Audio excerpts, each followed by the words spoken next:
$3 trillion की सालाना कमाई है हलाल सर्टिफिकेशन की। आप नॉन वेज हलाल सर्टिफाइड सर्व करते हैं एयरक्राफ्ट में, जो कि 90 से 95% हिंदू हैं। क्या आप बताते हैं उन लोगों को कि ये हलाल सर्टिफाइड है? केरल में अभी एक हलाल बिल्डिंग बनी है, हलाल सर्टिफाइड बिल्डिंग। ये एक भारत के ऊपर में लानत है। सुप्रीम कोर्ट को समझ में आनी चाहिए कि उन्होंने हलाल सर्टिफाइड बिल्डिंग खड़ी की है, हलाल सरिया बेचते हैं और हमसे कहते हैं मुसलमान जो है वो हिंदू बन के सामान बेच रहा है तो उसका नाम की दुकान पर नहीं होना चाहिए। जब योगी जी से बात किया, प्रेजेंटेशन दिया, तो मानने को बड़ा मुश्किल होता है तैयार होना। ऐसा भी हो सकता है, डायपर भी हलाल सर्टिफाइड हो सकते हैं, गंगा जल भी हलाल सर्टिफाइड हो सकता है। तिरुपति जी में जो प्रसादम मिलता था वो हलाल सर्टिफाइड था। यहाँ तक ये लोग घुस गए हैं। आधे से ज्यादा ने तो अप्रूवल ही नहीं लिया हुआ। प्रिंटिंग प्रेस घर में बना रखी है जिसमें वो नोट छाप रहे हैं। आप और मैं जीएसटी देते हैं या जीएसटी भी नहीं देते हैं। करीब 38,000 लोगों का जांच जब की थी कि वो जबरन मुसलमान बन गए, और जो खुद को सरदार कहते हैं और बोलते हैं हम खालिस्तानी हैं, वो कुछ भी हो सकते हैं, सिख नहीं हो सकते। जो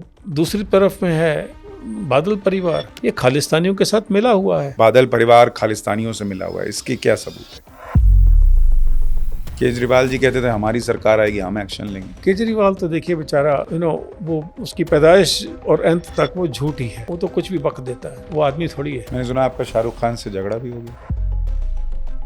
जो आपने लिखा और जो राजी में दिखाया गया वो थोड़ा मिसमैच था। थोड़ा बहुत नहीं, बहुत बड़ा मिसमैच था। मेघना ने जानबूझ के किया क्योंकि लेफ्टिस्ट है। मुझे इस बात की समझ नहीं थी। जब तक मेरी माँ जिंदा थी उनके लिए पूजा करती थी, मोदी जी के लिए महामृत्युंजय का पाठ होता था। मुसलमानों के साथ में जो मोदी ने किया वो कोई और नहीं कर सकता है। देखिए कि ये जो बंगाराम आइलैंड में साल भर साल जाता था, कौन? राजीव गांधी। ये जो जहाज है हमारे, वो फ्रंट लाइन वॉरशिप्स, उनकी सेवा में जाते थे। सबमरीन जाती थी, एयरक्राफ्ट कैरियर जाते थे, जनरेटर्स लेके गए। उस दिन डिसाइड कर लिया था मैं नेवी छोड़ दूंगा। मुसलमान ब्रिटिशर से नहीं, हिंदुओं से खबरदार रहना चाहिए, क्योंकि हिंदुस्तान को बर्बाद करने का ठेका हमने ले रखा है।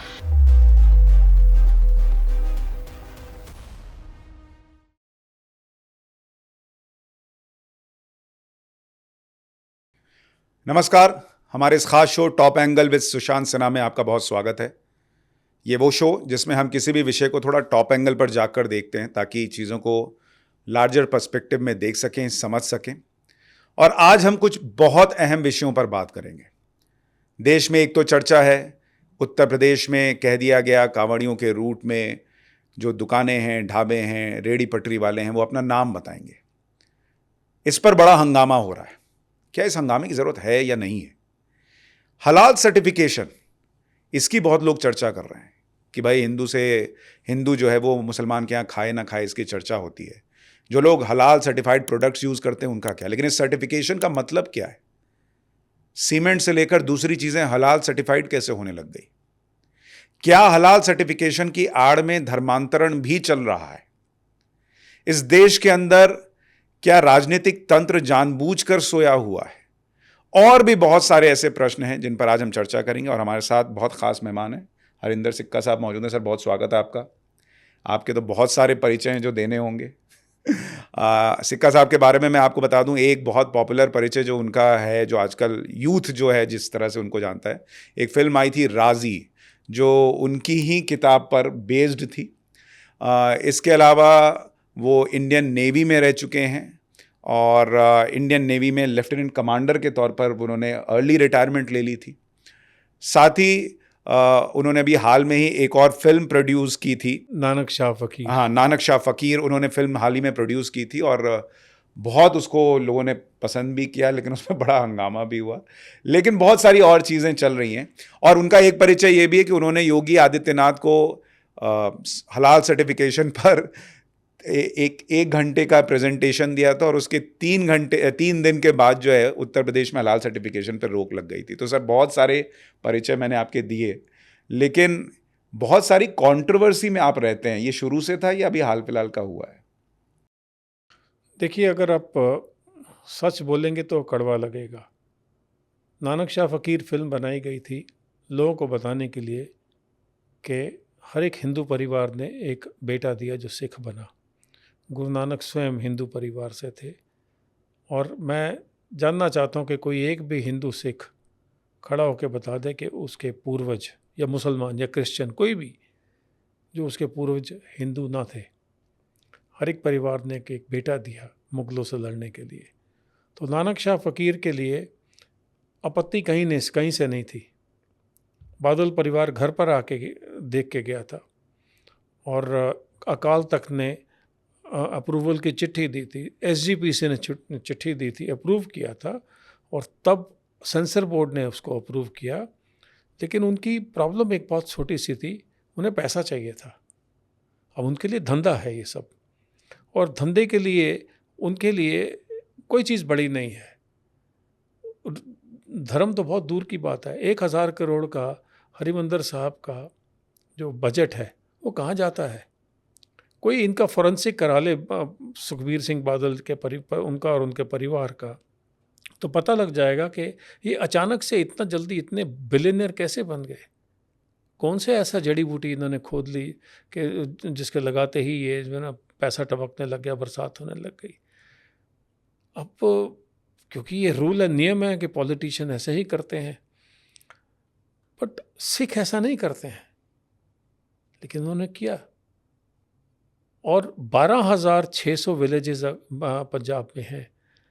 ऐसा कोई इत्तेफाक है, कोइंसिडेंस है कि सभी के सभी विलेजेस में 20 से 25 बच्चे मर गए ड्रग से? ऐसा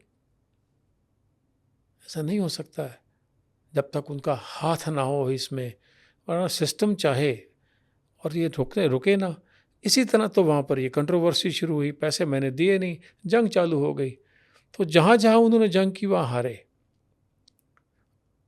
और अगर मैं चाहता तो उनको जो भी उन्होंने मांग की थी, डिस्ट्रीब्यूशन राइट मांगे थे, और ये बादल ने स्वयं मेरे से मांगे थे, मैं आपके रिकॉर्ड पे बोल रहा हूँ। फिर बीबी जागीर कौर, वो जो हैं जो प्रधान थी, अभी तो बादल से भी अलग हो गई, उनको बुरा भला कह रही हैं।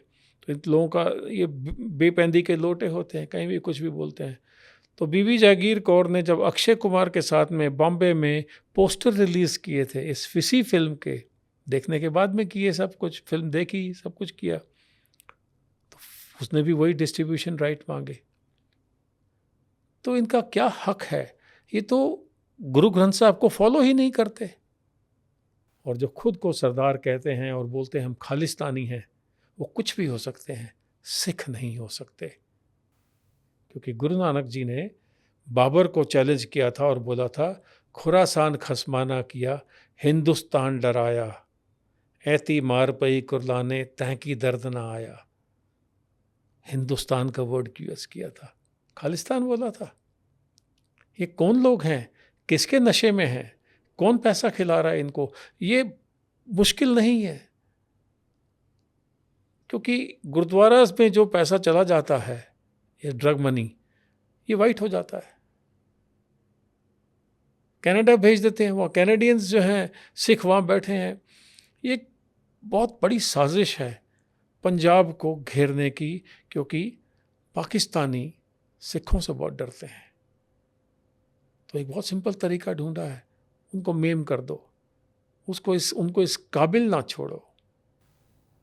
तो ये जो पंजाब में ड्रग्स का पूरा नेक्सस चल रहा है, आप ये कह रहे हैं पाकिस्तान के ज़रिए हो रहा है, और इसकी वजह यह है कि सिखों को थोड़ा कमज़ोर कर दो ताकि हिंदुस्तान में जो वो 1000 कट देने वाली बात है वो आसान हो जाए। बहुत सिंपल है। आप पहले 1 महीना उनको या 15 दिन फ्री ड्रग्स दे दो। ड्रोन्स चलते हैं, वहाँ से कोई एक पकड़ा जाता है, 100 चलते हैं तो एक पकड़ा जाता है, बाकी 99 तो 250-250 ग्राम का पैकेट छोड़ गए नीचे। ओके, ये जो कन्वर्जन हो रहा है, कन्वर्जन कितने कमाल तरीके से हो रहा है, क्यों हम ध्यान नहीं दे रहे, मुझे समझ में नहीं आता है। सभी सिखों के बच्चों को फ्री एजुकेशन मिल रही है कॉन्वेंट्स में। अब एक गरीब आदमी सोचता फ्री एजुकेशन है, फ्री घर भी है, कुछ खाना पीने को भी देते हैं, क्रिश्चियन बनने में क्या जाता है। तो एक तरफ मुसलमान है, 4-6 किलोमीटर दूर लाहौर है, वहाँ से एक ड्रोन उड़ा, एक्चुअली में तो 2 ही किलोमीटर है, वहाँ से एक ड्रोन उड़ा, आके ड्रॉप कर गया। अब रात को एक ड्रोन को पकड़ना जो कि ड्रॉप करके जा रहा है, वो बहुत मुश्किल है। और जो दूसरी तरफ में है बादल परिवार, ये खालिस्तानियों के साथ मिला हुआ है। कल तक वो प्राइम मिनिस्टर मोदी की तारीफ़ें करते थे, आज गालियाँ देते हैं। ये कैसे लोग हैं? सिख ऐसे नहीं होते। सवा नहीं, लेकिन लाख से एक आप लड़ा कह रहे हुआ। हैं बादल परिवार खालिस्तानियों से मिला हुआ है, इसकी क्या सबूत है? देखिए, उनके खिलाफ में कोई बोलता तो नहीं है, सॉफ्ट रहते हैं। पैसे के लिए इन्होंने अपने ईमान बेच रखे हैं। ये सुख निवास बना है एक इनका 7 स्टार होटल, उसके आसपास की सभी ज़मीनें खरीदे जा रहे हैं। कहाँ से आ रहा है इतना पैसा? मीलों तक ये ज़मीन खरीदते जा रहे हैं। केजरीवाल जी कहते थे हमारी सरकार आएगी हम एक्शन लेंगे। नहीं, केजरीवाल तो देखिए बेचारा, वो उसकी पैदाइश और अंत तक वो झूठ ही है। वो तो कुछ भी बक देता है, वो आदमी थोड़ी है। आप उसको अगर आदमी कहते हैं तो आप आदमी के मुंह पर लानत मार रहे हैं। बच्चों के नाम की सौगंध खा दे कि मैं ये नहीं लूँगा, मैं वो नहीं लूँगा। मुझे उस आदमी को देख के शर्म आती है, इतनी ज़ोर से इतने कॉन्फिडेंटली झूठ बोल देता है।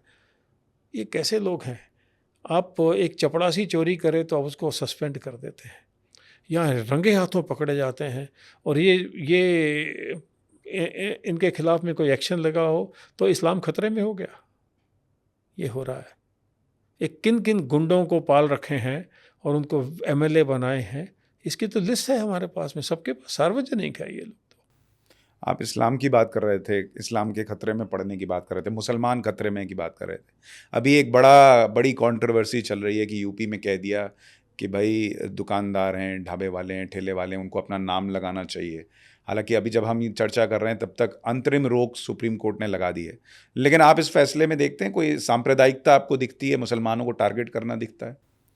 क्या आप मुसलमान को झटका मांस या सात्विक खाना खिला सकते हैं? नहीं खिला सकते।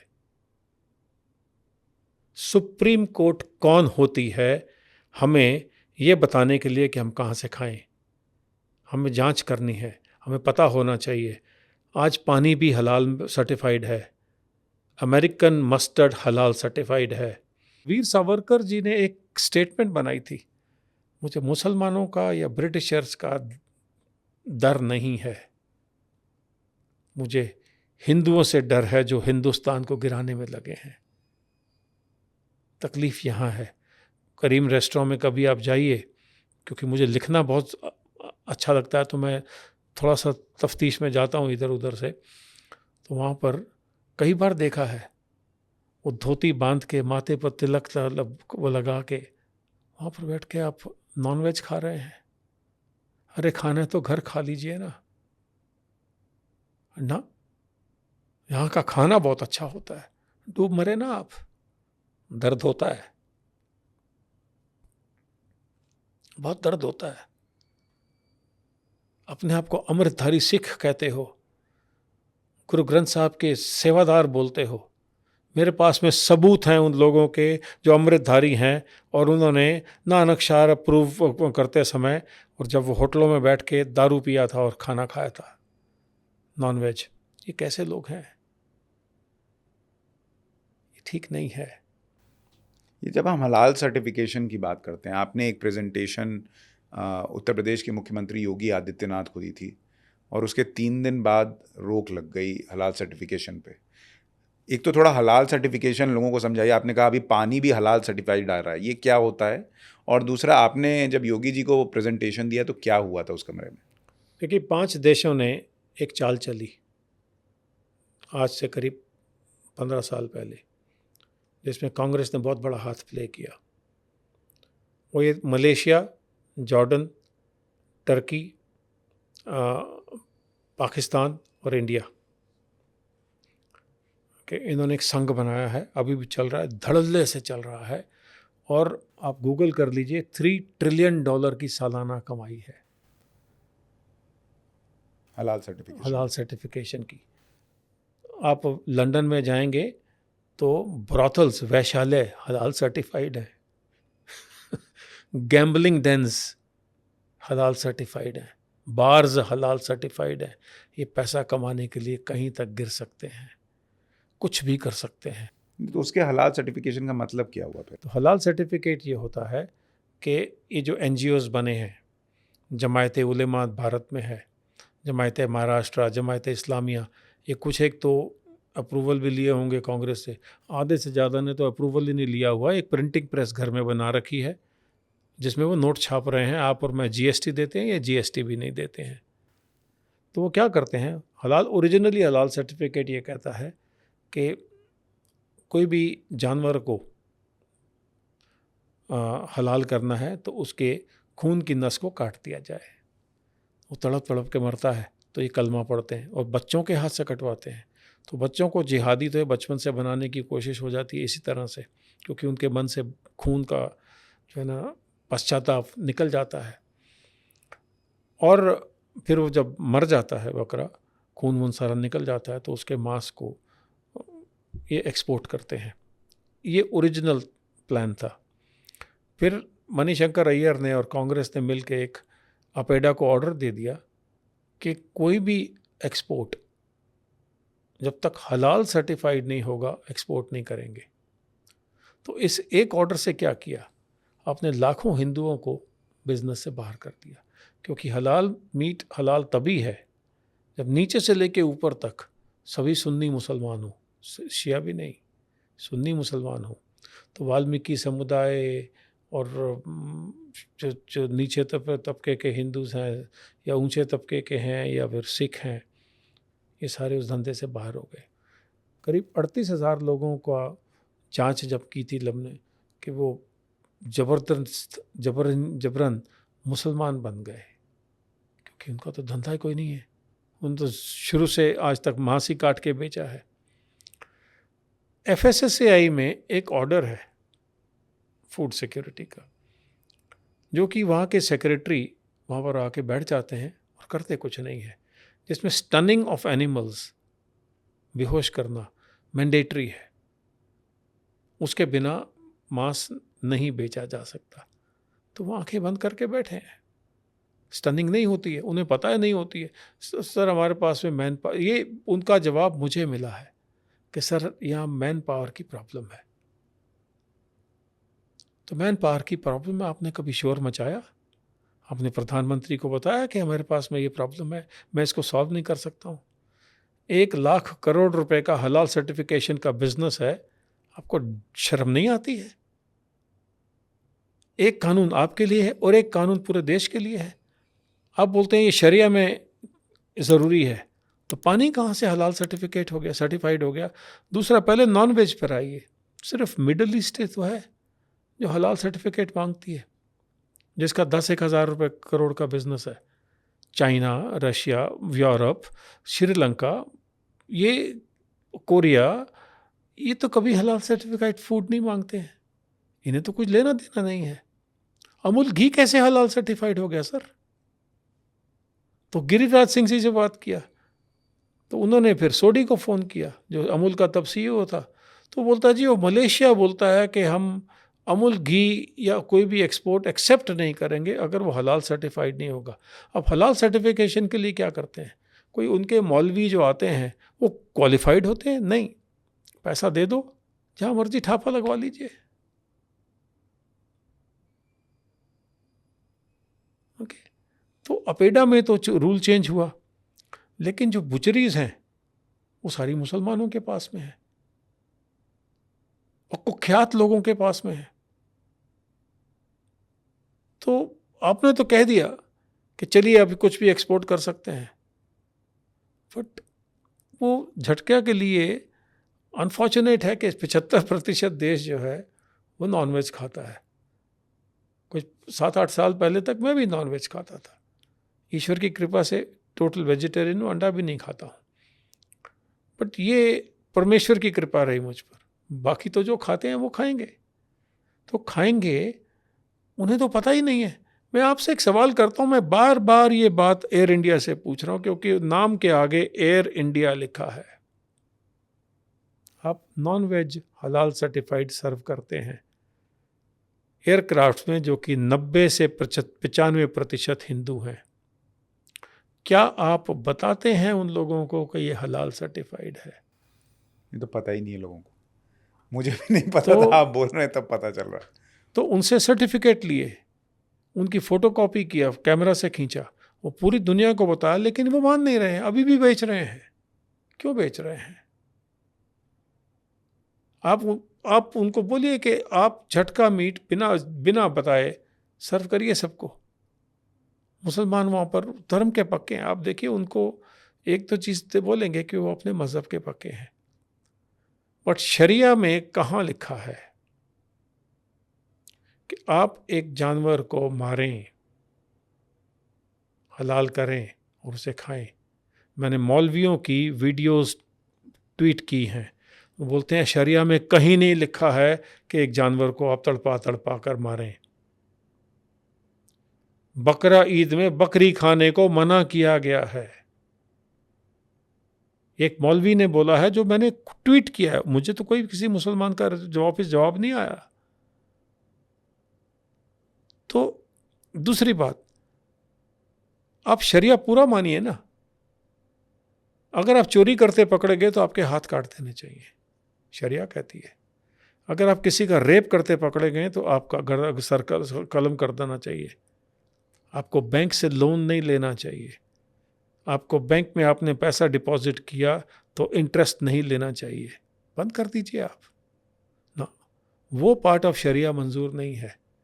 तो ये मौलवी खुद पैसा ब्याज पे देते हैं और हमको बोलते हैं कि शरिया तो लागू हो, क्योंकि 4 शादियां करनी हैं, एक से हलाला कराना है, अपनी बहू को बेटे के हाथ में, दामाद के हाथ में, फलाने के हाथ में सौंप देना है।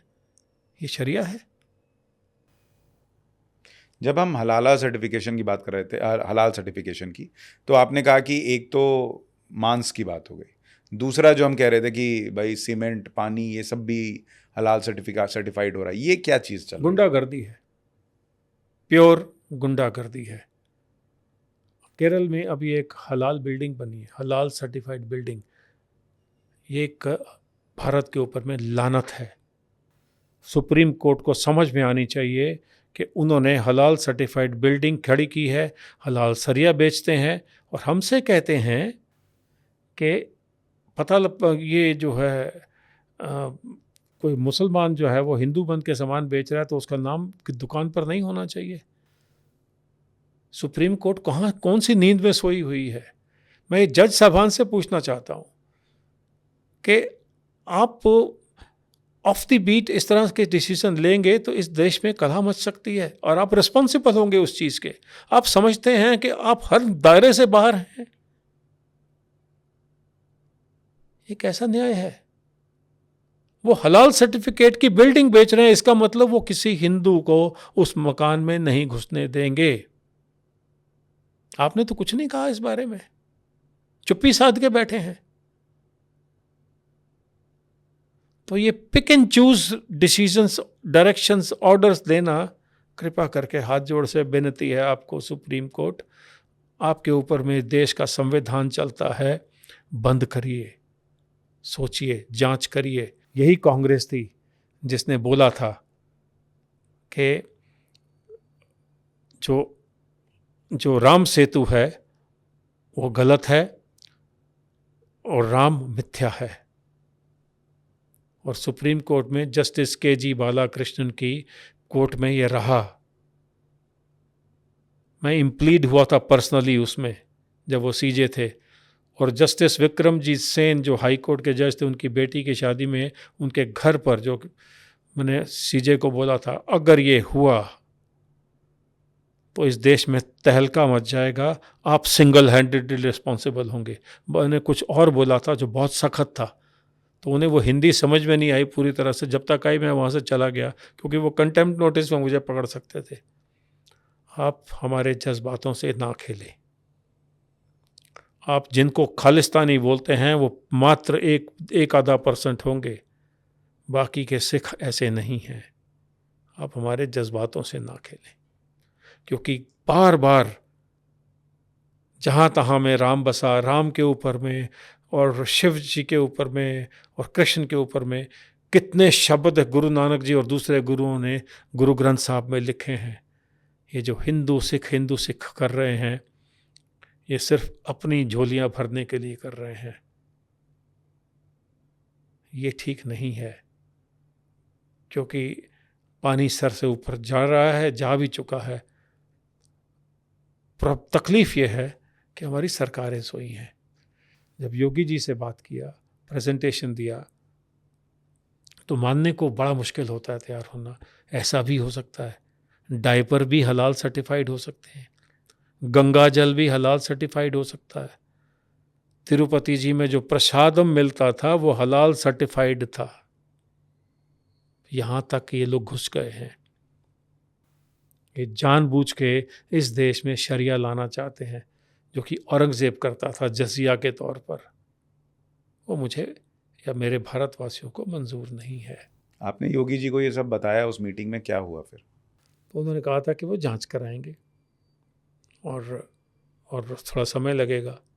और थोड़े ही दिनों में एक ऑर्डर पे आ गया जी मार्केट में कि हलाल सर्टिफाइड खाना नहीं मिलेगा, नहीं बेचा जाएगा। ओके। अब वाराणसी में एक ढाबा सा है, नाम नहीं लेना चाहता हूँ, एक हिंदू चलाते हैं, ओके, और हलाल मांस बेच रहे हैं। अब मैं क्या करेगा इसका? उसको समझाओ तो वो बोलता है साहब बाकी तो अवेलेबल नहीं है, तो मत कमाइए ना पैसा। बट आप वीर सावरकर जी को सच्चा ठहरा रहे हैं। मुसलमान ब्रिटिशर से नहीं, हिंदुओं से खबरदार रहना चाहिए, क्योंकि हिंदुस्तान को बर्बाद करने का ठेका हमने ले रखा है। अब ओवैसी पार्लियामेंट में बैठ के खड़ा होके फ़लस्तीन की जय बोले और पार्लियामेंट में अभी भी काम कर रहा है, उसको निकाला नहीं गया, तो कसूर किसका है? ये सेक्युलरिज्म है? नहीं है सर। आपका जवान मरता है इन लोगों की वजह से। Hats off to Modi ji, 370 हटाया। Hats off to Amit Shah ji, 370 को इस तरह से हटाया कोई चूं नहीं कर सका। मैंने वहाँ पर कश्मीर में बहुत देर तक काम किया है राजी लिखने में। तो मैंने पूछा था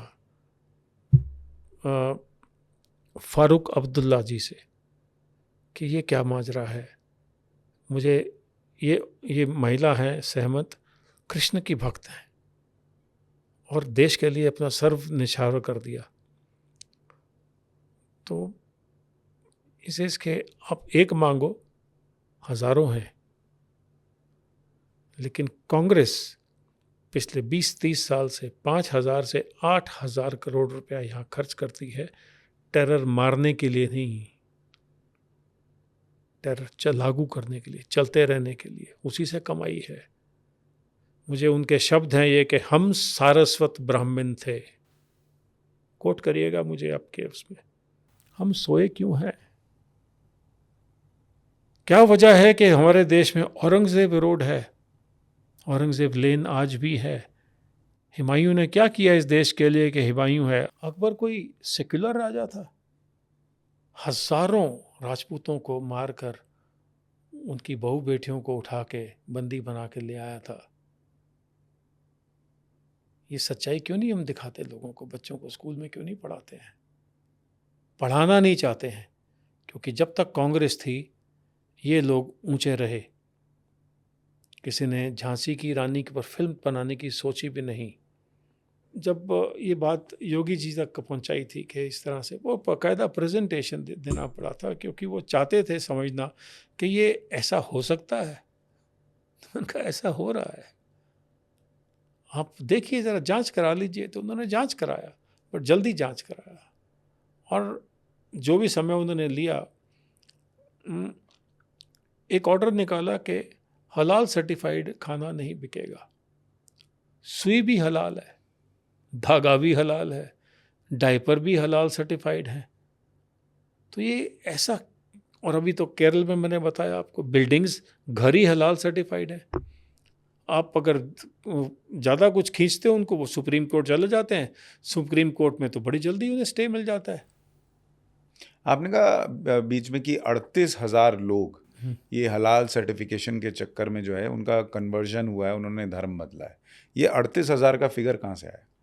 तो डेटा चेक करते हैं, लोगों से बात करते हैं। मैं किसी पॉलिटिकल पार्टी से अभी तक तो बिलोंग नहीं करता हूँ, लेकिन अगर जो आदमी कारगिल जंग में प्रेसिडेंट ऑफ पिरामल्स होने के बाद में कारगिल में जा सकता है तो उसे इस देश के लिए चिंता तो होती है।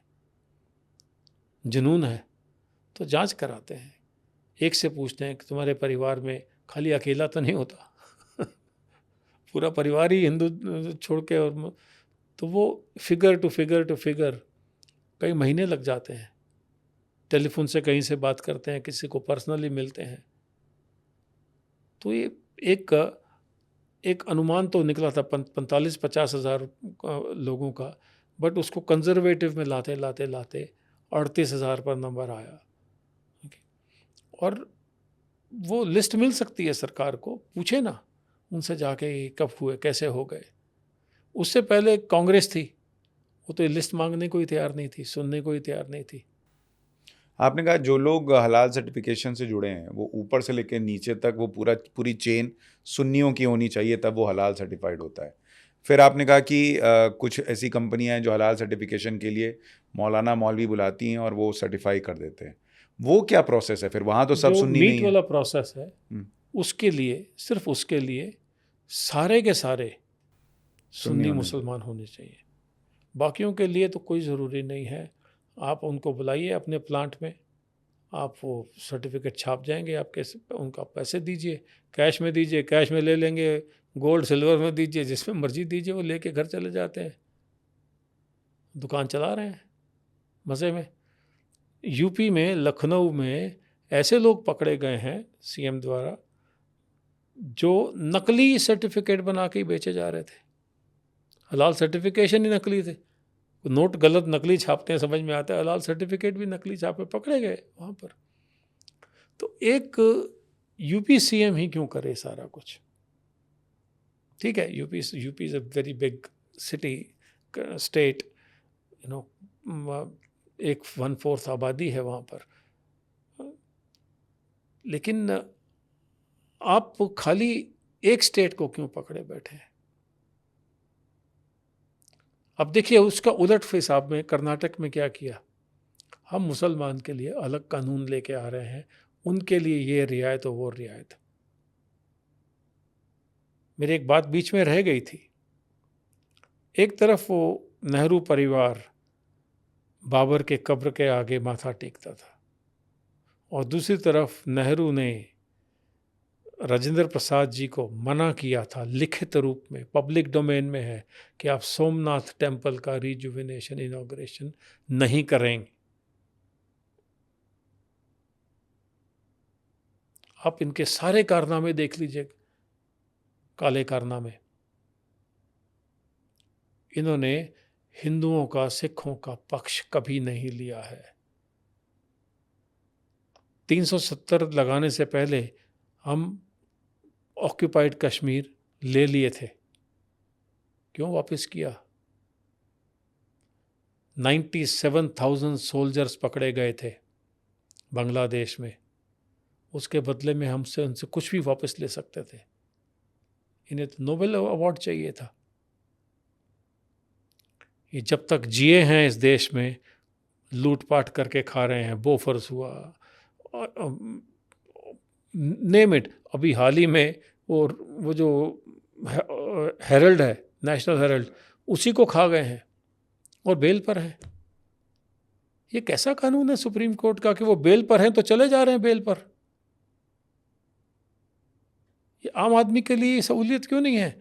क्यों आम आदमी के लिए कोई सुप्रीम कोर्ट का चीफ जस्टिस रात के मिडल ऑफ द नाइट खड़ा नहीं हो सकता? ये मेरा हक है पूछने का। लेकिन आप तीस्ता शीतलवाद के लिए जाग जाते हैं।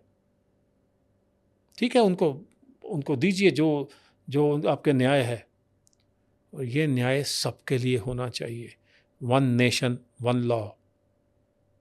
अगर आप शरिया मानते हैं तो पूरा शरिया निभाइए, और फिर अगर सरकार इसको मानती है कि शरिया होना चाहिए, तो सिखों का कोई धर्म है, सिख कानून भी आना चाहिए। जैन्स का धर्म है, जैन कानून आना चाहिए। शियाज़ का अलग धर्म है, शियाज़ का अलग धर्म आना चाहिए। हिंदुओं में ब्राह्मण का अलग है। ऐसे तो 50 धर्म है। तो संविधान को आप ठप्पा करिए, बंद करिए, ताले में लगा दीजिए और कोर्ट्स को बंद कर दीजिए। बहुत सारी बातें आपने विस्तार से बताई, लेकिन आपने बीच में कहा था कि अगर मैं इतने अहम पद पर रहते हुए करगिल वॉर में गया तो देश के लिए कुछ तो सोचता हूँगा। तो जब आप करगिल वॉर में गए, एक तो आपको ज़रूरत क्यों पड़ी जाने की, और दूसरा आपने जो ये किताब लिखी कॉलिंग सिमरन, जिस पर राजी फिल्म बनी, ये भी वहीं लिखी थी आपने जब आप वहाँ थे? वहाँ से शुरू हुई थी। वहाँ से शुरू हुई थी। तो इसकी कहानी क्या है, इस किताब की कॉलिंग सिमरन की? वहाँ युद्ध के बीच में आपने लिखना कैसे शुरू किया? देखिए, मुझे फौज का नमक खाया है, वो नमक खून में आज भी है और जोश भी है, और फौजी हमेशा फौजी ही रहता है ना। तो मैंने कहा भाई मैं जल्दी छोड़ के आ गया था, एक अपॉर्चुनिटी है, जाके इनके लिए लिखता हूँ, और लिखा भी। फ्रंट पेज पे लिखा है। आप पायनियर में चेक करिए, उन दिनों पायनियर ने मुझे टॉलरेट किया कि आप, हम किसी को भेज नहीं सकते, आप जा रहे हैं आप चले जाइए। तो फ्रंट पेज पे लिखा, और मैंने उसके ऊपर में आके वापस आके वाजपेयी जी से मिला कि हमने जल्दी इलेक्शन करके गलती कर दी, स्काडू को मार देना चाहिए था। स्काडू है वो जगह है, पाकिस्तान का हब है, जहाँ पर के सारी ये जो हेरा फेरियाँ होती हैं और असला इकट्ठा होता है। मैंने कहा स्काडू को हमें अटैक करना चाहिए था। वाजपेयी जी सही मायनों में एक सज्जन थे, सही मायनों में, कि नहीं इस तरह से मार धाड़, उन्होंने मान लिया, माफ़ी मांग ली, या जो भी किया तो छोड़ दिया। लेकिन जब मुझे नीचे लाया गया था ज़बरदस्ती कि आप ये काम नहीं कर सकते, आप रिटायर ऑफिसर हैं, जॉब कर रहे हैं वो ठीक नहीं है, मैं ज़्यादा विस्तार में नहीं जाऊंगा।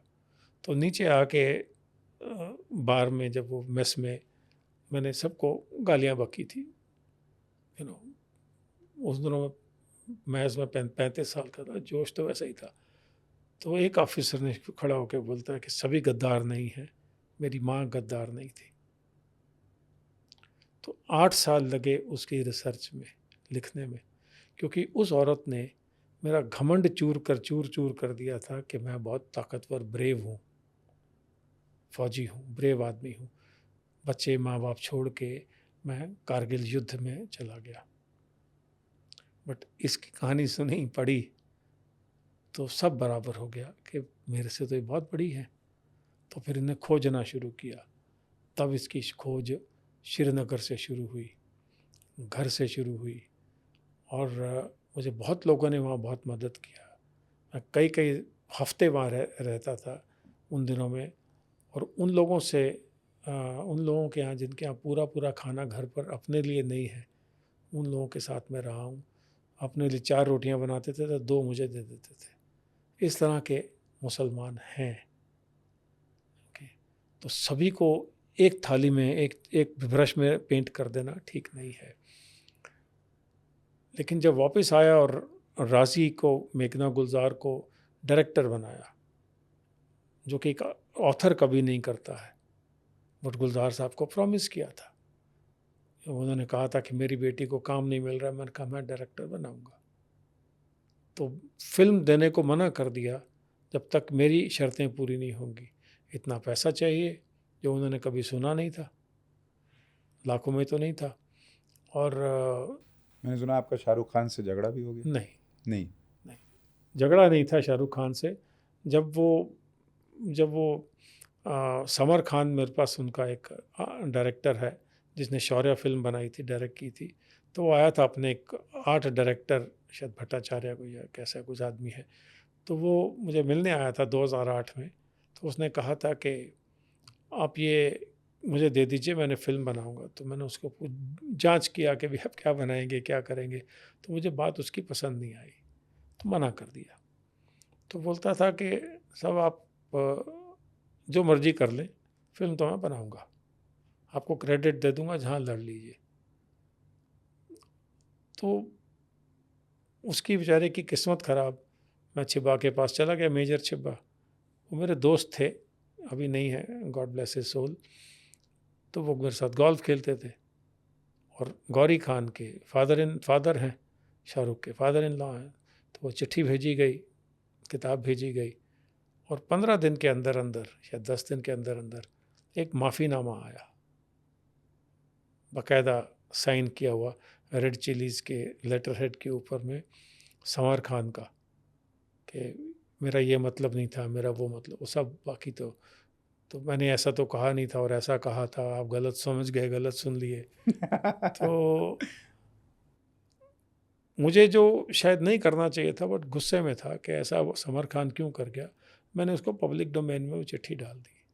हो सकता है वो नाराज़ हुए हों, बट वो ये उसको जाता है। मैं अभी हाल ही में उनसे मिला था, उनके एक सेट के, तो बड़े तरीके से, पॉलिश्ड वे से, ओके, मुझे उनकी एक स्पीच भी बहुत अच्छी लगी है, जहाँ उन्होंने बोला है कि मेरे यहाँ तो यू नो गणेश जी की भी पूजा बराबर से होती है, एंड ईद भी मनाई जाती है, एंड मेरे बच्चे दोनों चीज़ें जानते हैं। That is real secularism. जब आपका खुदा मेरे भगवान से बड़ा नहीं है, तो ये एक ओंकार की वैल्यू है। परमेश्वर तो एक है, ना मरा ना जिएगा, सभी को जिसने पैदा किया, अब जिस मर्जी रूप में जान लीजिए। तकलीफ़ ये आती है जब आप कहते हैं कि मेरा खुदा तुम्हारे भगवान से बहुत बड़ा है, तो वो फिर फ्रिक्शन की बात हो जाती है। ये फ्रिक्शन की बात है कि अगर आपकी वाइफ ने एक दूसरे के लड़के की तरफ देख लिया, तो आप उसका सर काट सकते हैं। ये फ्रिक्शन की बात है कि आप एक हिंदू महिला को जबरन उठा के ले जाते हैं और उसको इस्लाम में कन्वर्ट करके उसकी शादी कर देते हैं। ये मेरे पाकिस्तान की बात नहीं कर रहा हूँ, ये भारत में हो रहा है। हर एक लड़के को 50,000 रुपये खाली इस बात के दिए जाते हैं कि ये लड़कियों को लेके जाओ, उनको पैसा दिखाओ, मोटरसाइकिल दी जाती है, जाइए ये काम करिए। आपको समझ में आना चाहिए कि जब हमास ने वो टनल्स बनाई थी गाज़ा में, जिसमें टैंक चल सकते थे, तो वो पैसा बिलियंस ऑफ डॉलर्स में था। वो किसने दिया? क्या वो पैसा हलाल सर्टिफिकेशन की कमाई से नहीं आया? क्योंकि जॉर्डन ने तो नहीं दिया, मलेशिया ने तो नहीं दिया, टर्की ने तो नहीं दिया,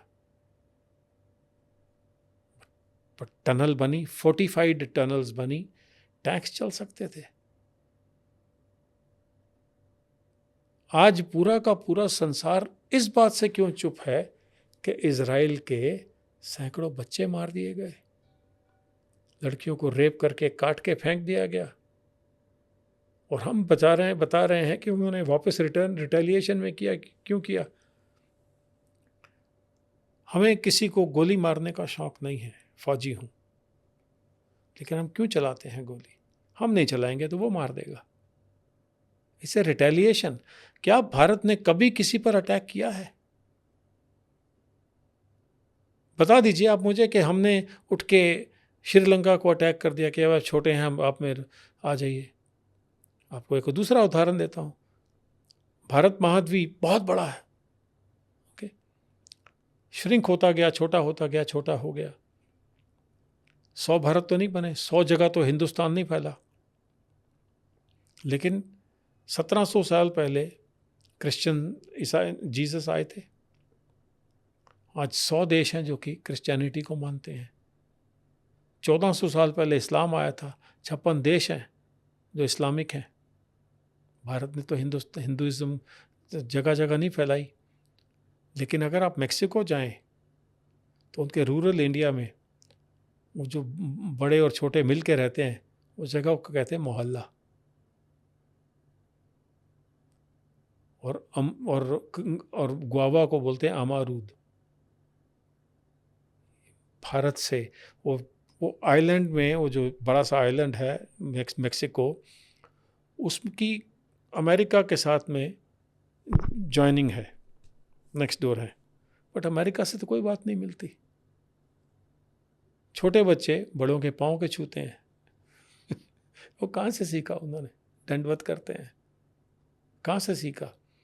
आप बाली जाइए, बाली का एक पहाड़ है बहुत बड़ा, जिसमें बाली के बाली को लेटा दिखाया गया है और आसपास में बंदर बैठे हैं और वो रो रहे हैं कि देख रहे हैं कि बाली मर रहा है।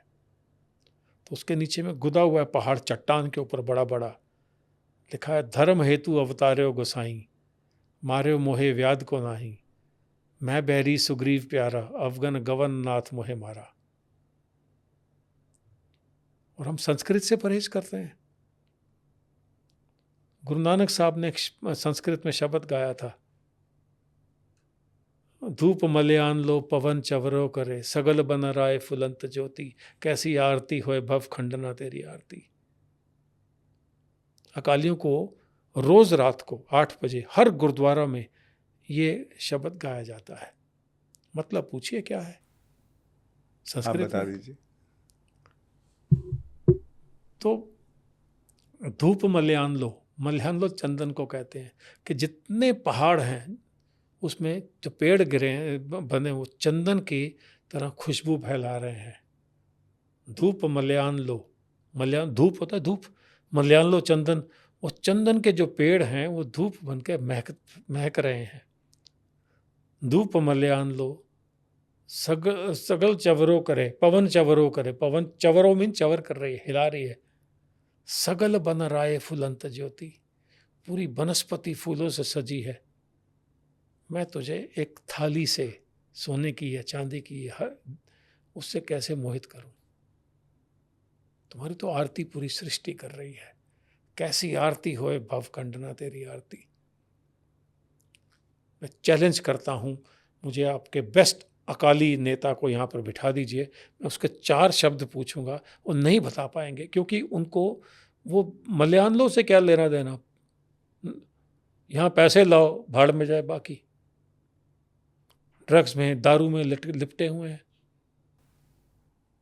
अच्छा, अभी जब हम राजी फिल्म की बात कर रहे थे और आप बता रहे थे कि क्या मतलब आपके साथ क्या हुआ उस दौरान, फिर एक मैंने ये भी सुना कि आपने ये भी कहा कि जो आपने लिखा और जो राजी में दिखाया गया वो थोड़ा मिसमैच था। थोड़ा बहुत नहीं, बहुत बड़ा मिसमैच था और कमाल से किया गया, सफाई से किया गया। मेघना ने जानबूझ के किया क्योंकि लेफ्टिस्ट है। मुझे इस बात की समझ नहीं थी। मुझे बताया जाता था नेवी टाइम में, ट्रस्ट बट वेरीफाई, वेरीफाई नहीं किया। तो इन्होंने क्या किया, इन्होंने तिरंगा को हटा दिया। किसी पूरी फिल्म में आप एक भी तिरंगा नहीं देखेंगे। किताब में है, तिरंगा पे तुम जीते हैं, जान दे देते हैं, जान ले सकते हैं। और पाकिस्तानी फ्लैग दिखाए गाड़ियों पे दिखाए, this that the other, okay, but वहाँ नहीं दिखाए। और सहमत को ऐसा दिखाया जैसे जिस तरह से उसने इंटेलिजेंस ऑफिसर्स को बुरी तरह से टोका कि मुझे क्यों भेजा गया। जैसे किसी कश्मीरी मुस्लिम औरत ने बहुत बड़ी गलती कर दी हो देश के लिए लड़ने के लिए।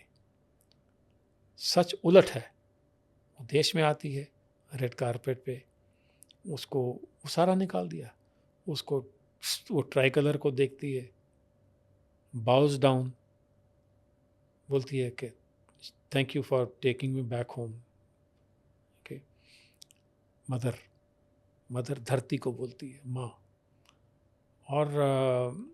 और सल्यूट करती है, और बैंड जन गण मन प्ले करता है। यहाँ फिल्म को ख़त्म होना चाहिए था। तो आपकी किताब में जो असली कहानी है उसमें आपने जो लिखा और उसमें ये बताया कि वो वापस आती है और उसका सम्मान होता है और वो धरती माँ का शुक्रिया अदा करती है और जनगण मन बसता है। फिल्म में दिखाया गया कि वहाँ पर जैसे वो इस उहापोह में कि मुझे क्यों भेज दिया, मेरे साथ क्या हुआ, मैं तो इधर से उधर से दोनों तरफ से पिस गई वाली स्थिति है। तो ये बहुत बड़ा फिर तो चेंज है। इसको कराची ने सेलिब्रेट किया था, ओके, केक कटा था, और इस्लामाबाद में मेरे खिलाफ में नारे लगे थे, और नारे भी Ajay Bisaria Indian high commissioner थे, मेरे अच्छे दोस्त हैं, तो उनके घर के सामने हाई कमिश्नर थे, तो मैंने जब उन्हें फ़ोन किया, या पता नहीं कैसे हमारी फ़ोन पे बात हुई, बोलते तुम्हारे यहाँ तो तुम्हारे खिलाफ तो नारे लग रहे हैं। तो मैंने कहा मेरे लिए तो बहुत बड़ा तगमा है। ये तो बहुत अच्छी, पाकिस्तान में नारे लगे। पाकिस्तान में नारे लग रहे हैं। तो अच्छा, ये लेकिन फिर जब रोल, ये हुआ और इतना बड़ी कहानी में चेंज हो गया, तो आपने आपके मित्र गुलजार साहब को नहीं कहा कि ये क्या किया आपकी तो बेटी ने? पहले जब उनसे, हाँ बाकायदा कहा, लिख के दिया, सारे सबूत दिए, लिख के दिए। मैं चाहता हूँ मुझे गुलजार एक बार कोर्ट में ले जाए। मेरे पास में बहुत कुछ है इनके खिलाफ में, बट मैं रुक के बैठा हूँ क्योंकि 80-85 साल के हैं। उन्होंने टेलीफोन पर तो माफ़ी मांग ली, पर पहले बोला टाइपो है। तो मैंने कहा साहब ये पूरा पेज ही टाइपो है आपका। यू नो इतनी एरर तो नहीं कोई कर सकता है। मेरी किताब को, पेंगुइन को बोला गया है किताब को डिले कर दो छापने में, ये इससे ना ही नहीं कर सकते। जयपुर लिटरेचर फेस्टिवल को बोला गया कि हरिंदर सिक्का को लिटरेचर फेस्टिवल में नहीं बुलाइए।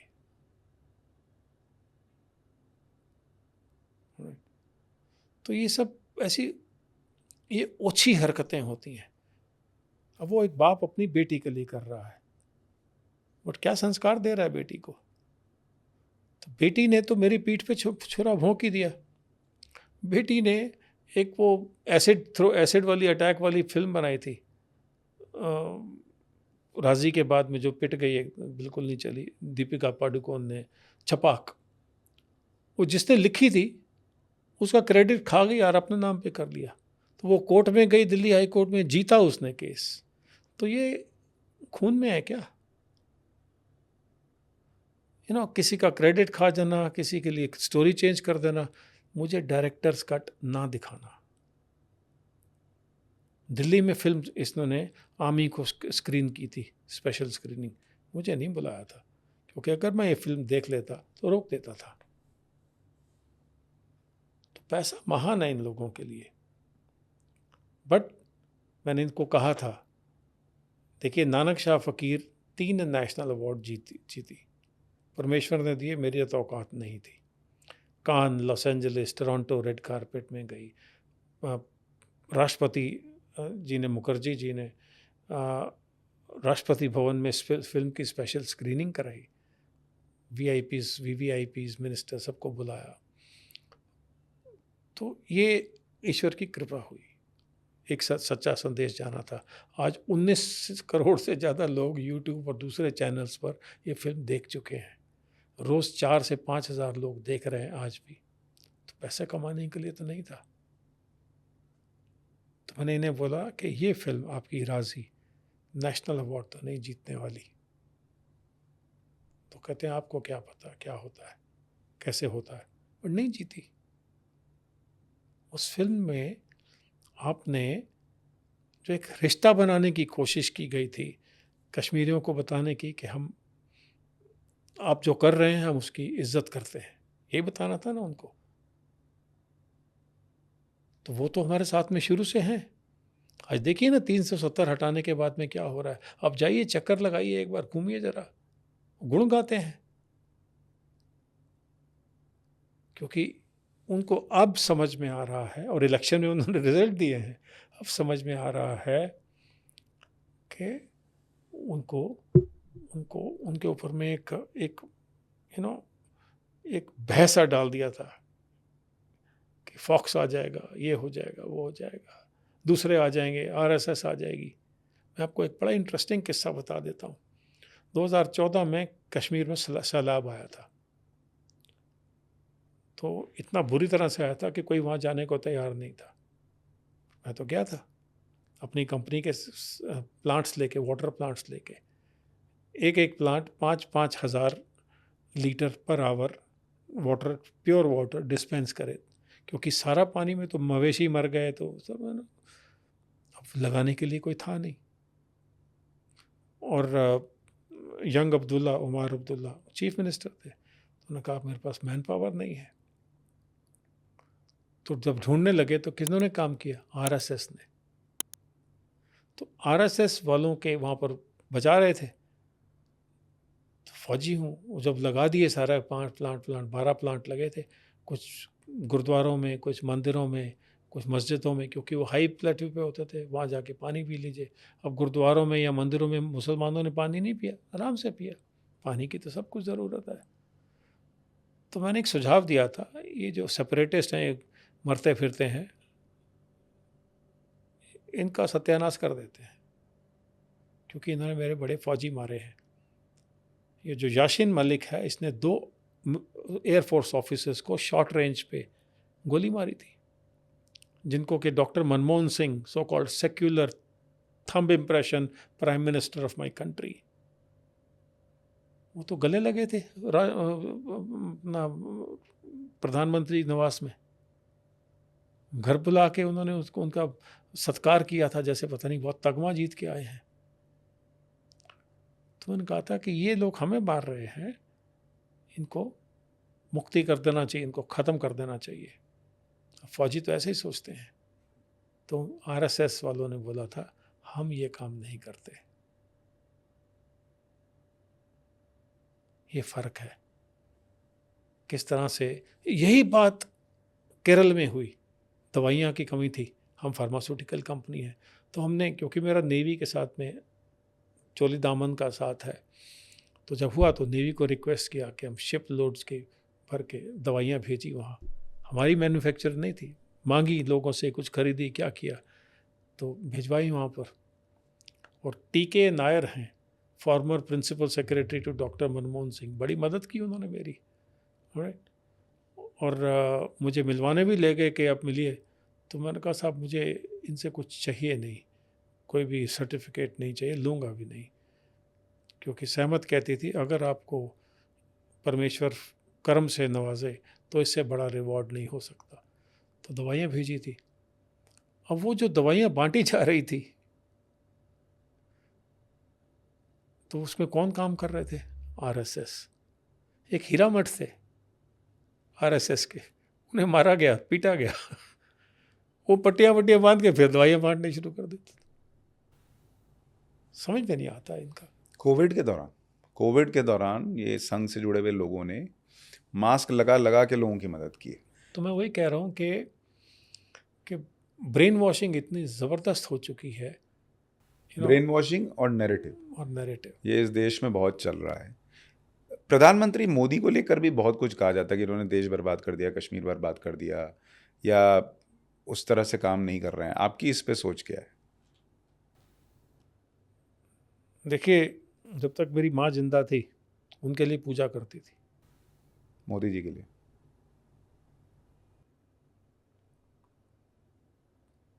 महामृत्युंजय का पाठ होता था। सार्वजनिक कर रहा हूं।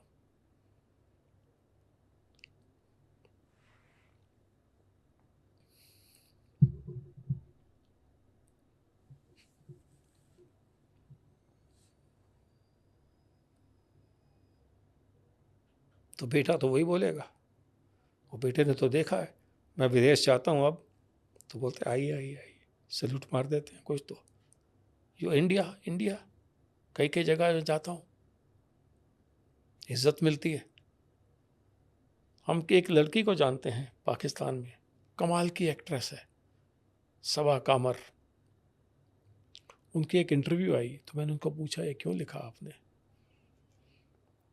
तो बोलती है कि मैं कुछ भारतीय टीम के साथ में एक कंट्री में गई थी, उनको जाने दिया और मुझे लगभग नंगा कर दिया, स्ट्रिप कर दिया मुझे।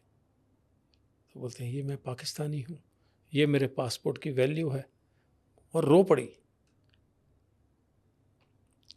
किसने किया? मोदी ने किया ना। 18 घंटे काम करते या 16 घंटे काम करता है। ओके। इंदिरा गांधी ने देश लूट लिया, बोफर्स लूट ली, अगस्ता आ गई, वो लूट लिया, राजीव गांधी, इनका खानदान ने इस देश को लूटा। आप उसकी बात तो नहीं करते हैं। माँ बेटा जो है वो नेशनल हेरल्ड की चोरी में बेल पर हैं, इसके बारे में बात नहीं करते। आप तलवे चाटते हैं उनके। तो ये कहा है कि और जिस आदमी ने आपके लिए सब कुछ निछावर कर दिया, आप उसको बोलते हैं कि ये गलत कर रहे हैं या उनके बारे में गलत बोलते हैं। देखिए, मैं मानता हूं कि कुछ गलतियां करते होंगे, नहीं करें तो भगवान कहलाएंगे ना। आप अपने अंदर तो झांक के देखिए कि क्या क्या करते हैं आप, कैसे कैसे कुकर्म करते हैं आप। मुसलमानों के साथ में जो मोदी ने किया वो कोई और नहीं कर सकता है। कोविड के समय में जो इनको इतना राशन पानी और आवास योजना, वो कोई आज तक कांग्रेस ने तो नहीं किया, यूज किया।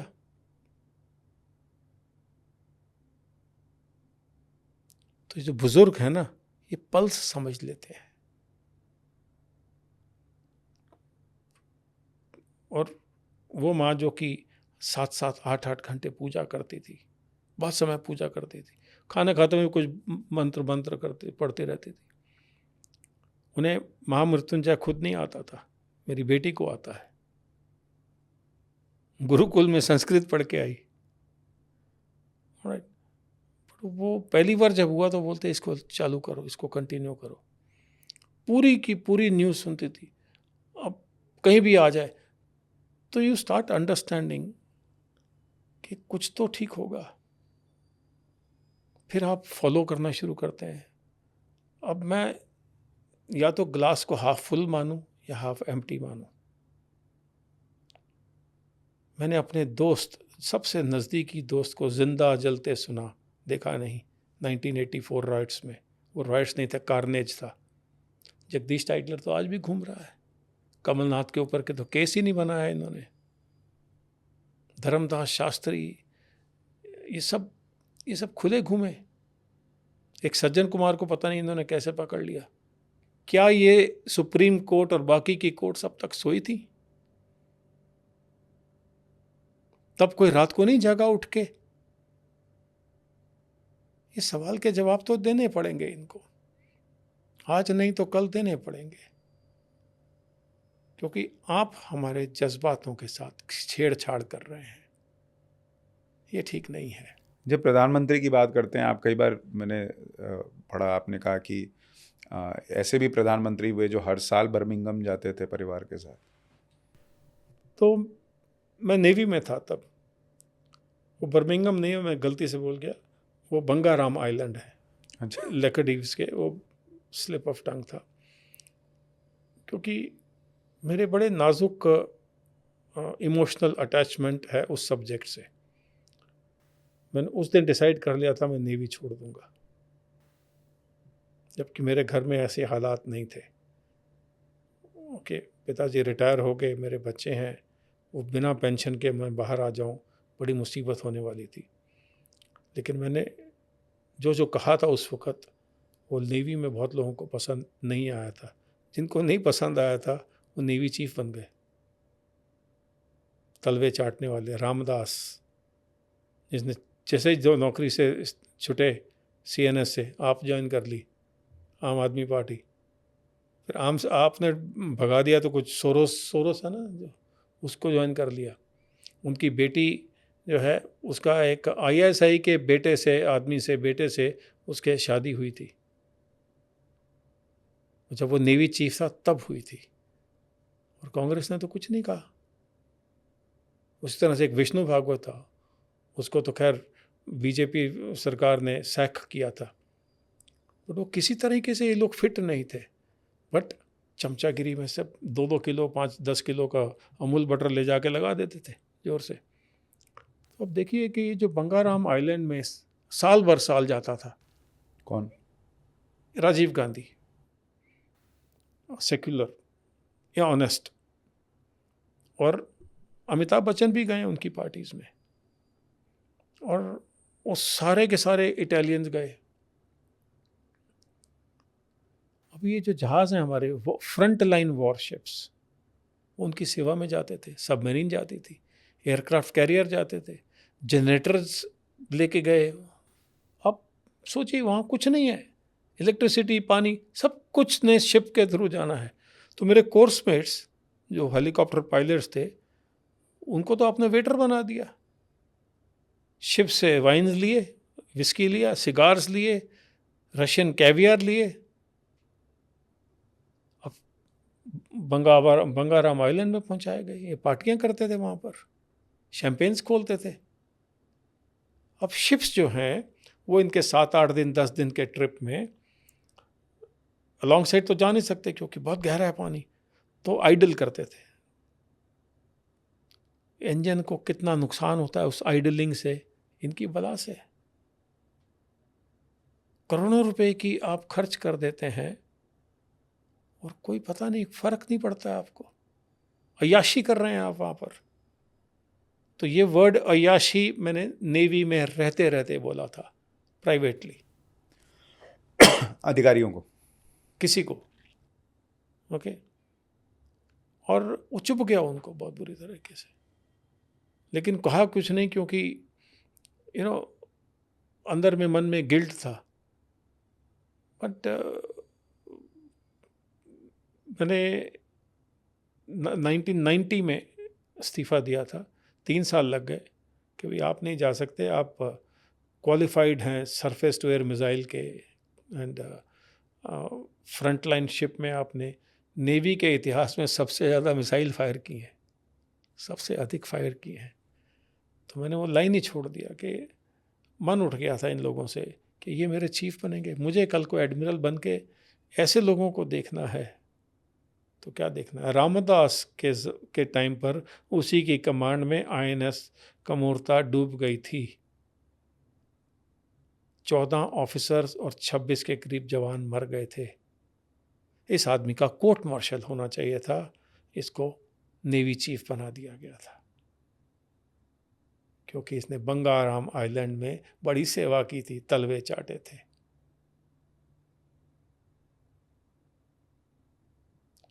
नेवी ऐसी नहीं है। ये 2, 3, 4, 10, 12 जो भी गंदे एप्पल हुए, उसने सारी टोकरी खराब कर दी।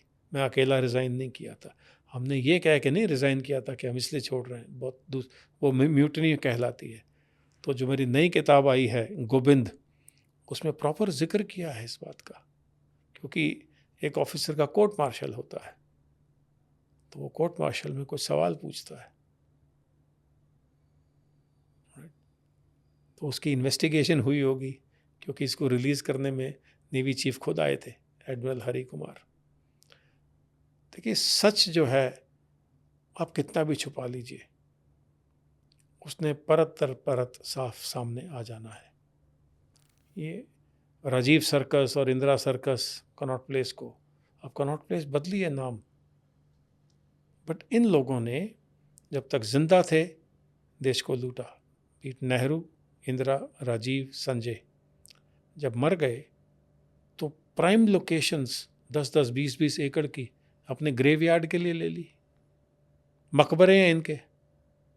संजय गांधी ने क्या किया इस देश के लिए कि उनके लिए एक मकबरा बना हुआ 10-20 एकड़ का? राजीव गांधी ने क्या किया इस देश के लिए, मुझे कोई समझा दे। या इंदिरा गांधी ने इमरजेंसी लगाई, कोई कुकर्म हो जो किया ना किया हो। आपने हरिमंदिर साहब में टैंक चलाए हैं। हरिमंदिर किसी एक धर्म को नहीं मानते, हरि मंदिर, हरि का मंदिर, 4 दरवाजे हैं, सभी के लिए खुले हैं, उसमें आपने टैंक चलाए। भिंडर वाले किसकी उपज थी? जब भिंडर वाले AR अंतुले को मिलने गए थे दिल्ली से बम्बई उस वक्त ट्रेन में, तो उनको एक सिख ने रिपोर्ट किया था, उनके साथ में लियाजन ऑफिसर बना था। ये मुझे पूछ के तो देखे, मैं इनके सारे पर्चे निकालना चाहूँगा। तो भिंडर वाले इनका पैदाइश, और जितने खून खराबे हैं उनमें इनके हाथ है। जयप्रकाश नारायण जी मरे थे क्या अपने आप? ये तो सब आम बातें हैं, खुलासा है। लेकिन आप कॉलेज की, स्कूल की किताबें पढ़ें तो रामायण हो कि नहीं हो, अकबर द ग्रेट की कहानियां तो हैं, हनुमान चालीसा हो कि ना हो, औरंगजेब और हुमायूं की कहानियां तो हैं। हाँ, मुगलों को तो ऐसे पढ़ाया गया है जैसे मतलब दिमाग में कूट कूट के भर दिया गया है। वो तो इतिहास के पन्नों में भी दिखता है, और हमने भी कई बार प्रयास किया हमारे शो में ये बताने का कि भाई मुगल ही ये हिंदुस्तान नहीं है, बहुत कुछ और भी है। आखिर में एक प्रश्न है सर आपसे कि फ़िलहाल आप जितनी चीज़ें देख रहे हैं, उस हिसाब से नरेंद्र मोदी के लिए सबसे बड़ा चैलेंज आने वाले कुछ सालों में क्या देख रहे हैं? हिंदुओं से है, नमक हराम हिंदुओं से है, जो पैसे खा के वोट देने नहीं गए। जांच कराएं, वाराणसी में भी, क्योंकि हम वहाँ पर कुछ घाट बनाने का ईश्वर की कृपा से काम कर रहे हैं अभी, as a NGO, you know. तो बहुत जांच करते हैं, पूछते हैं, बात करते हैं। लोगों को पैसे दिए गए थे कि आप नहीं जाने से कोई फ़र्क नहीं पड़ेगा, और बादल फार्मूला अपनाया गया था। बादल्स क्या करते हैं, एक परिवार को, ऐसा बड़ा प्रचलित है ये बात, वो देखा जाए तो मिल सकता है उसकी सच्चाई। परिवार को ले जाते हैं गुरुद्वारा में और बच्चों के सर पर हाथ रखवा के कसम खिलवा देते हैं कि आप हमको वोट देंगे, उसके बनस्पत उनको 10-20 हज़ार रुपये दे देते हैं। ऐसा हुआ है वाराणसी में। और दूसरा, हम लोग जो है ना, ढीठ हो गए हैं। हम लोग मतलब हिंदू? हिंदू हिंदू और सिख ढीठ हो गए हैं। कभी किसी ने ये बात को बताना शुरू किया कि योगी जी गुरु ग्रंथ साहब को सर पर रख के अपने घर तक गए थे, बाकायदा उसी तरीके के साथ में, उसी इज्जत के साथ में, उसी सलामी के साथ में, जिस तरह से पानी छिड़क, गंगा जल, वो सब सब वैसा किया। चवर हो रहे हैं, सब कुछ सर पर लेकर रख के गए थे। एक इंदिरा गांधी या उसके परिवार ने लात मारी सिखों को या गुरुद्वारा को, और एक ने उठाया। और आप अपने घर में उठ के बाहर जाके, जिस आदमी ने वो अयोध्या दे दिया, ये अचानक ये छोटी मोटी जंग थी? आपने वोट ही नहीं करने गए कि हम तो जीत जाएंगे। लानत है ऐसे हिंदुओं पर। सावरकर जी ठीक कहते थे, मुसलमानों अंग्रेजों से डर नहीं है, हिंदुओं से है, नमक हरामों से है। ये मोदी कब तक चलेंगे? आप प्रार्थना कर सकते हैं 20 साल और चले, बट सच्चाई में मान लीजिए 10 साल हो सकते हैं। बट इनका रहना, इनके समय में 35 किलोमीटर प्रतिदिन की तो रोड्स बन रही हैं। 1-2 किलोमीटर बनती थी कांग्रेस समय में। एक इनकी कमजोरी भी है इस सरकार की, ये इतना कुछ कर जाते हैं, उसका दुनिया को पता नहीं चलता है। कर्म किया और भूल गए, आगे चलिए। This should be heavily publicised, but अपना तो मीडिया ही बिका हुआ है। ऐसा क्यों कह रहे हैं आप? क्योंकि मैं अपनी किताबों के ऊपर मैं स्कूलों में जाता हूँ। मैं अब तक 10,000 स्कूलों बच्चों को बात कर चुका हूँ, और जो मैं आपसे कर रहा हूँ, मैं किताब पे जा रहा हूँ, और मैं किताब को हट के मैं दूसरा ही सब्जेक्ट, क्योंकि देश बहुत प्यारा है हमें। जब मैंने 1979 में नेवी ज्वाइन किया था, बतौर कैडेट कोचीन जा रहा था ट्रेन में, तो माँ ने बोला था ध्यान रहे घाव पीठ पे ना हो,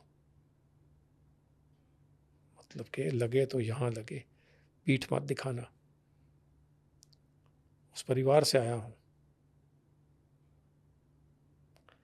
तो और मैं अकेला नहीं हूँ, मैं तो सहमत को देख लिया, कारगिल जंग देख ली। कारगिल ना गया हो तो सहमत नहीं मिलती, राजी नहीं बनती थी। तो कमी नहीं है, बट हम सोए हैं गहरी नींद में। हमें क्या, ये हमें क्या मारा जा रहा है? आप काशी विश्वनाथ मंदिर को देखें, एक सॉल्यूशन है इसका। तकलीफ़ें तो मैंने बहुत बता दी। मुझे पोलैंड जाने का मौका मिला था, तो वहाँ पर मैंने देखा कि बच्चों को एक म्यूज़ियम में भेजते हैं और जाने से पहले बच्चे बहुत खुश हैं, आइसक्रीम खा रहे हैं, डांस टूंस कर रहे हैं। तो जब उस म्यूज़ियम के अंदर जाते थे तो देखते थे उनके माँ बाप की फ़ोटोग्राफ्स लगी हैं दीवार पे, गैस चैम्बर्स थे वो। ओके, बाहर आते हैं, रोते हैं, बिलखते हैं। ओके, तो मैंने उनके जो इंचार्ज है उनको पूछा, उनका क्यों टॉर्चर कर रहे हो 10-10 साल के बच्चों को? तो बोलते हैं सब अब ये फ़ौजी बन गए, आज़ादी ऐसे नहीं मिली हमें। मुझे लगता है आपने अभी थोड़ी देर पहले एक लाइन कही थी कि हमें जागने की ज़रूरत है, और बहुत सारी बातें आपने ऐसे कही हैं जो अमूमन लोगों को नहीं पता होती हैं। तो मुझे उम्मीद है आप जो प्रयास कर रहे हैं उसका एक माध्यम ये पॉडकास्ट बनेगा, लोग समझेंगे कि क्या हो रहा है, क्या चल रहा है, उस पर चर्चा करेंगे। और मुझे उम्मीद है कि और लोगों को भी ये पॉडकास्ट दिखाएंगे ताकि बहुत सारे लोगों तक ये बात पहुंच सके। बहुत बहुत धन्यवाद सिक्का साहब, हमारे साथ जुड़ने के लिए, इतनी सारी बातें बताने के लिए। और आपको ये पॉडकास्ट कैसा लगा, जो बातें आपने सुनी हैं उस पर आपकी राय क्या है, हमें कमेंट करके ज़रूर बताइएगा। नमस्कार।